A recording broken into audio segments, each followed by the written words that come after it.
রাত্রি এখন 1টা। এখন বসলাম ভিডিও এডিট করতে।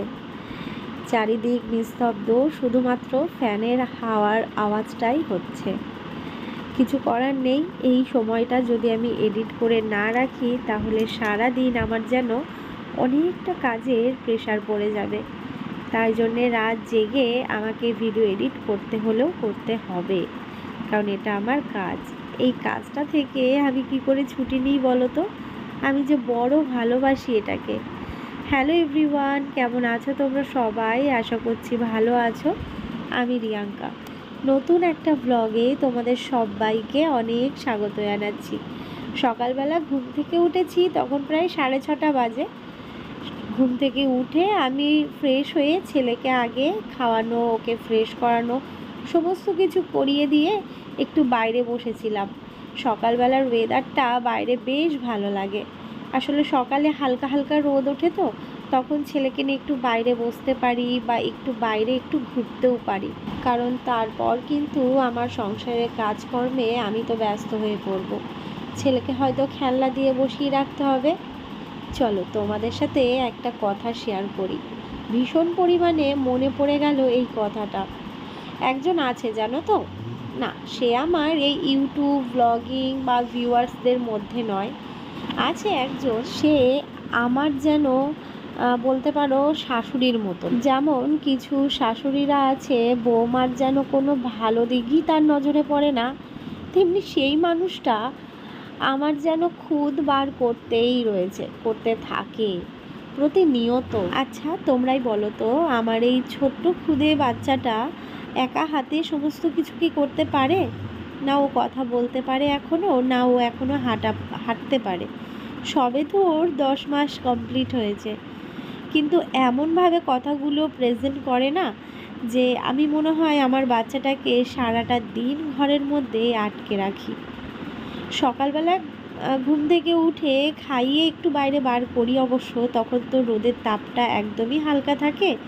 তারপর তো সারাদিন কত রোদের তাপ। এবার সারাদিনের মধ্যে নিশ্চয়ই কোনো বাচ্চা বাইরে ঘোরাঘুরি করে না, এটাও তো বোঝা উচিত। সারাদিনের পর যখন আমার বর কাজ থেকে বাড়ি ফেরে, যথারীতি আমার ছেলেটা বাবার কাছে যাওয়ার জন্য অনেকটাই বায়না করে। তখন শুনতে হয় ওর মায়ের থেকে ওর বাবার কাছে বাচ্চাটা থাকতে বেশি পছন্দ করে, বাবাকে বেশি ভালোবাসে। আচ্ছা ভাই, একটা বাচ্চা বাবা মা উভয়কেই চায়। যখন সারাটা দিন তার মাকে দেখবে না, তখন কিন্তু সে তার মাকে দেখলেই ওর মায়ের কাছে যাওয়ার জন্য বায়না করবে, এটা স্বাভাবিক। আর তুমি একজন মা হয়ে কি করে এই কথাগুলো বলো জানি না আমার সাথে তোমার পার্সোনাল কি শত্রুতা। আমি তো জানি যত দূর যে তোমার সাথে আমার কোনো সমস্যাই নেই। আমি আমার বাচ্চাকে সারাদিন আটকে রাখি বা কি করি, যা খুশি করি, তোমাকে দেখতে হবে না, কারণ তুমি আমার বাচ্চাকে ধরতে আসো না। সকালবেলার কাজ কমপ্লিট হলো। কাকার কাছ থেকে মাছ নিয়েছিলাম, আর এখান থেকে মাছ নিলে মানে এখানে কাকা দাঁড়ালে 4-5 জন এসে এখানটায় দাঁড়ায়, যেহেতু আমার ছেলেকে আদর করে। ওই দেখো এটা পড়ে গেছে, এবার এটা নিতে হবে। আমি আছি তো তোমার জন্য। হ্যাঁ হ্যাঁ না টুকি টুকি টুকি সোনা, আমার বাবাই, এটা আমার বাবাই, এটা আমার সোনা বাবাই। তো আমার কাজকর্ম হয়ে গেছে, এদিকে বিছানাও কিন্তু গোছানো হয়ে গেছে, ঘর বাড়ি একদম ক্লিন। আবার ফেলে দিয়েছে, এখন আর এটা ভালো লাগছে না। এখন এবার কি দিতে হবে না, নতুন খেলনা, মানে এটা নিয়ে 4 নম্বর চলছে। যখন দেখছি বারবার করে ফেলে দিচ্ছে, তখন অন্য খেলনা দিচ্ছি, সেটা আবার হাতে রাখছে। তবে ও আকারে দিলে ছুটে বেড়াতো, সেটা একটা ভয়ের ব্যাপার ছিল, দৌড়াদৌড়ি করতো, যদি উল্টে পড়ে যায়। তো এটাতে আবার একটু সুবিধা হয়েছে যে না, এটার মধ্যে বসে থেকে চুপচাপ করে খেলে। এদিকে আমি যদি মাদুর পেতে বসাই, তাহলে তো উঠে উঠে দাঁড়ানোর চেষ্টা করে, এই করে আর কি। তো আমার সমস্ত কাজ হয়ে গেছে, সকালের যা কাজকর্ম থাকে। প্রচণ্ড মাথা যন্ত্রণা করছে, ভালো লাগছে না। নাইটিটা চেঞ্জ করে তুলসী তলাটাও ধুয়ে নিলাম, আবার ফেলেছে। চলো পরে আসছি, ঠিক আছে? দেখি যদি ঘুমোই, ওকে ঘুম পাড়িয়ে তারপর রান্নাঘরে যাব। সকাল থেকে এখনো পেটে কিছু দিইনি।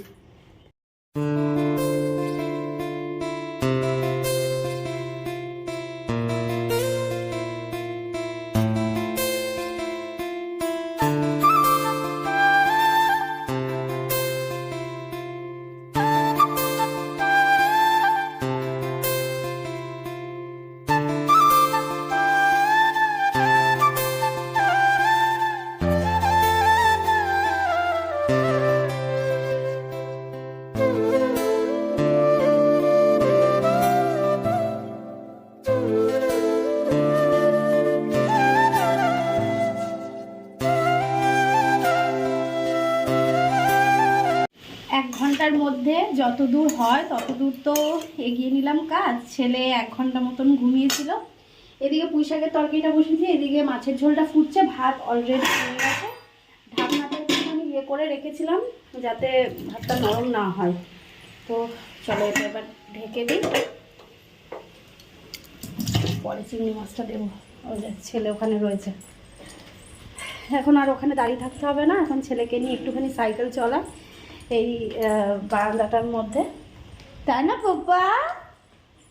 আচ্ছা কই আমার বাবাইটা, কই আমার বাবাইটা, কই? এটা আমার লাড্ডু গোপাল। চলো ওকে একটুখানি সাইকেলিং করাই, তারপর ওর বাবা আসবে, ওকে নেবে একটুখানি, তারপর যেটুকু কাজ আছে সেরে ফেলবো। স্নান করানো রয়েছে, ছেলের গরম জল দিয়ে এসছে। আর এখন যা রোদের তাপ, মানে 8 ঘন্টাও রাখতে লাগবে না, জল যেন গরম হয়ে যাবে, তাই না বাবা? তাই তো। মুখে যেন হাত দেয়, মুখে যেন হাত দেয়। হ্যাঁ তুমি কি ডাটা চিবাচ্ছ? আমার দাদা, আমার দাদা।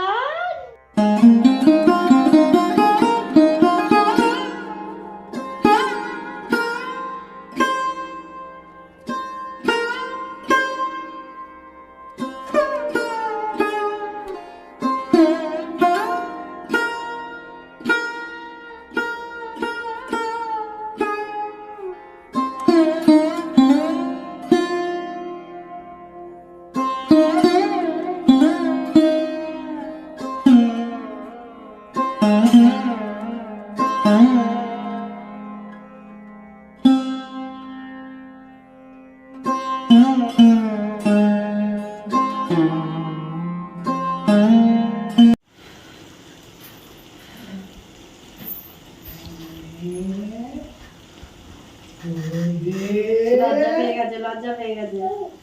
আমার কইলে আল্লাহ তুমি এনে বুঝলে তো বাবা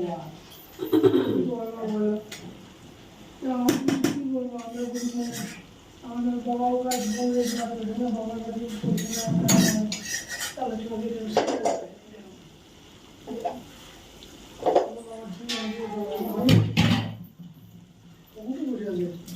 এই তো সাইকেল চালাচ্ছিলামই, তারপরে তরকারিটা দেখতে আসলাম। এখন না না পাগল নাকি, ঘুম থেকে উঠলো, ঘুম থেকে ওঠার পরে একটু সাইকেল চালালাম, দিয়ে আসলাম রান্নাঘরেটা দেখার জন্য, ওই জন্য ওকে বসালাম।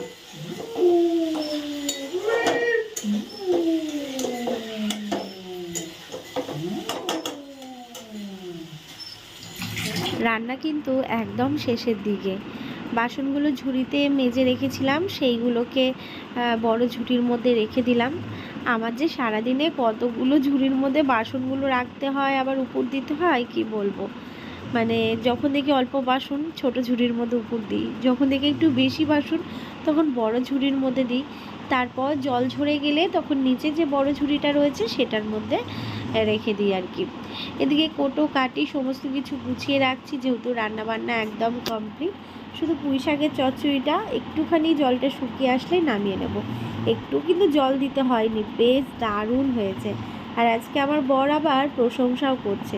সত্যি বলতে প্রশংসা শুনতে কার না ভালো লাগে বলো তো। সিঙ্কে কিছু বাসন ছিল, এইগুলোকে এখন মেজে নিচ্ছি। আর এই কড়াইটা নিচে আর নামলাম না, কারণ এত রোদের তাপ হয়ে গেছে কি বলবো। মোটামুটি 12:30 মতো বাজলে তারপর কলতলার দিকটা একটু ঠান্ডা হয়। মানে এখন সূর্য ওঠার পর এই 10টা, এখন ঘড়িতে বাজে মনে হয় 10:30 মতো। তো এই টাইমটায় প্রচণ্ড রোদের তাপ থাকে, সেটা তোমরা জানলা দিয়ে দেখলেই বুঝতে পারছো। মানে রোদের একটা ঝলকানি আসছে। তো ওই জন্যেই কলতলায় আর নামলাম না, সিঙ্কে বসেই কিন্তু আমি মেজে নিলাম। প্রচণ্ড ঠান্ডা লেগেছে, কথাগুলো তোমাদের একটু নাকে নাকে শুনতে লাগবে, প্লিজ একটু অ্যাডজাস্ট করে নিও। কি করব, শরীরটা কিছুতেই যেন ভালো হচ্ছে না, এই ভালো তো এই খারাপ। এদিকে রান্নাবান্না কমপ্লিট, রান্নাঘর একদম ক্লিন। চলো তোমাদের এক ঝলক দেখিয়ে দিই। এই যে এখানে রয়েছে ওর আলু সেদ্ধ মাখার জন্য লঙ্কা ভাজা, আর এখানে রয়েছে ভাত হাঁড়িতে। আর দেখায় তোমাদের, এই হচ্ছে পুঁই শাকের তরকারি। দেখতে কেমন হয়েছে অবশ্যই কমেন্ট করে জানিও। ওরে বাবা কি ও ভাই। আর এই হচ্ছে বেগুন আলু দিয়ে মাছের ঝোল, ঠিক আছে।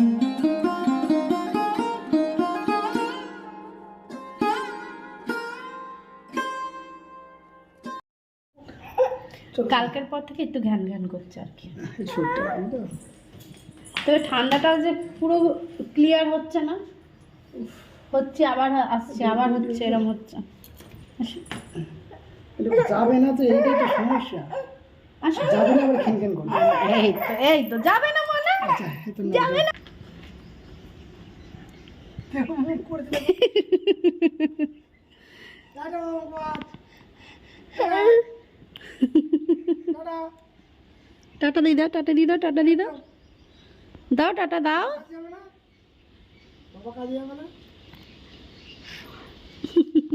যাও সাবধানে এসো, কাজে না যাও, মাসে খাবে। চলো আমি চলে আসবো, তুমি ঘুম থেকে উঠবে। চলো চলো। এই দেখো আমরা বল খেলবো, এই যে বল। বাবা আবার ঘুরে তাকাচ্ছে, এই দেখো বল বল বল। ঝুসু। অনেক যুদ্ধ করার পর অবশেষে ছেলে এখন আমার ঘুমোলো।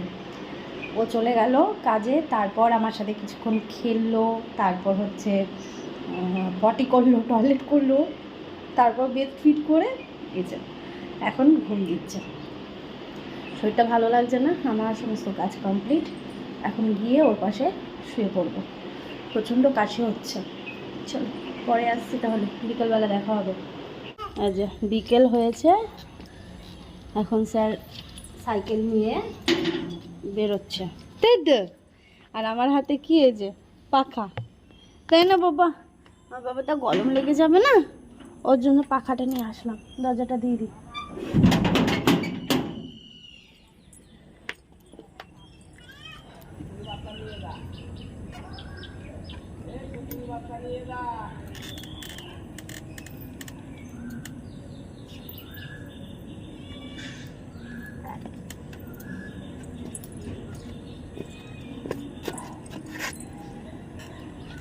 দেখি দেখি দেখি দেখি,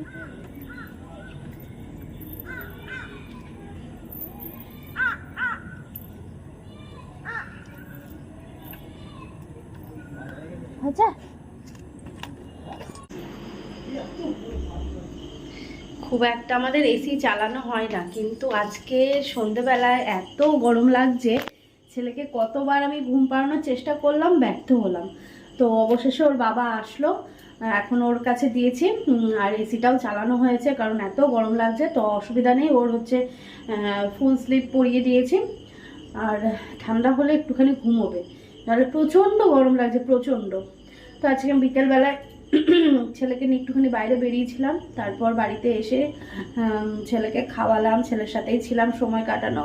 ঘুমোচ্ছিল না, আর কত ঘুমোবে, কারণ দুপুরবেলায় অনেকটা লং টাইম আজকে ঘুম দিয়েছে, মানে প্রায় 2.5 ঘন্টার মতন ছেলে আমার ঘুমিয়েছে।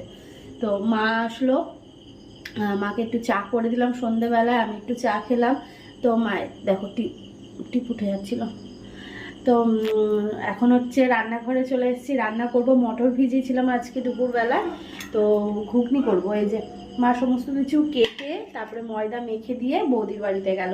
এই সন্ধ্যেবেলার টাইমটা মায়ের খুব মানে বোরিং ফিল হয়, কারণ বাড়িতে থাকলে তো টিভি দেখে, সিরিয়াল দেখে না। আর দেখবে সিরিয়াল জিনিসটা এমন জিনিস না, এমন একটা নেশার পর্যায়ে পড়ে যায়। তো ওই জন্যে বৌদির বাড়িতে যাই, ভালো লাগে একটু।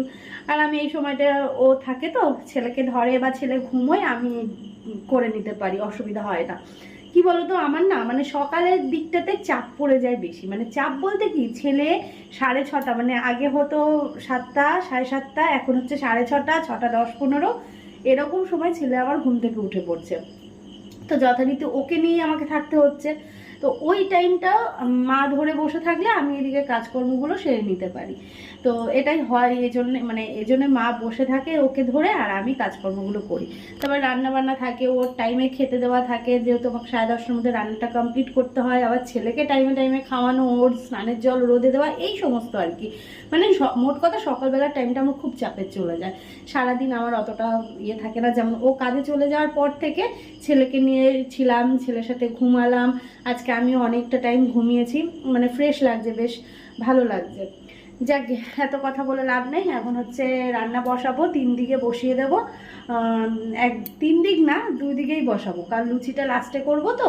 আর লুচি মানে ঘুগনির সাথে আমার বর লুচি না হলে খেতে চায় না, ওর ভালো লাগে না। তো নর্মাল চর্বি ছাড়াই করব। তো এদিকে দুধ গরম করতে বসিয়ে দিয়েছি, আর এদিকে হচ্ছে কড়াই বসিয়েছি। এটার মধ্যে করব হচ্ছে মানে কড়াইটা গরম করতে বসলাম, এর মধ্যে ঘুগনি করব আর ওর মধ্যে লুচি করব, এই হচ্ছে ব্যাপার। চলো সঙ্গে থাকো, দেখতে থাকো ব্লগটা। একদম কমপ্লিট ঘুগনি রান্নাটা, শেষে দিলাম গরম মশলা, দারুণ হয়েছিল। এই রান্নাটা যেন প্রতিবারই এক স্বাদটাই আসে, স্বাদের কোনো চেঞ্জ হয় না। চলো গ্যাসটা বন্ধ করে দিই। এদিকে দেখো একটা একটা করে আমি লুচিটাকে ভেজে নিচ্ছি। এই যে সবে 2-4টে ভাজা হয়েছে। আর এখানে আমি বেলে নিয়েছি, আবার বেলে নিলে না ভীষণ সুবিধা হয়। চলো এবার এটা দিয়ে দিই।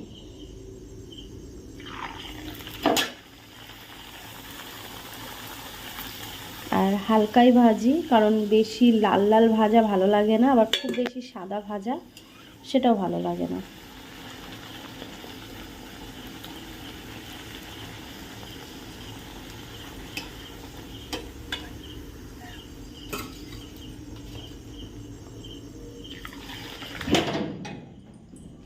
ওরে বাবা, আবার কি দিল? ওই যে মেলায় ইয়েরা গেছিল রাজীব ওরা, তো ও হ্যাঁ, বলছিল যে রাজা দিয়েছে নিয়ে এসে দিয়েছে। মুড়ি আর জিনিস এনে দিয়েছে।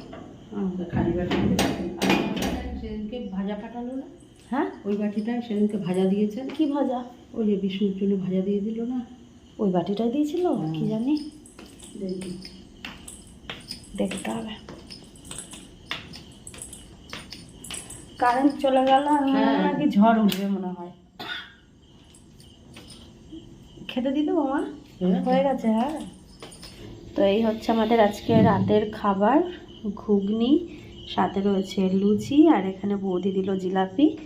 তো এই হচ্ছে আজকে আমাদের রাতের খাওয়া দাওয়া। তো ও বললো পরে খাবে, তো মাকে খেতে দিয়ে দিলাম। ছেলে ঘুমোচ্ছে, আর আমি আর ও পরে খেয়ে নেব।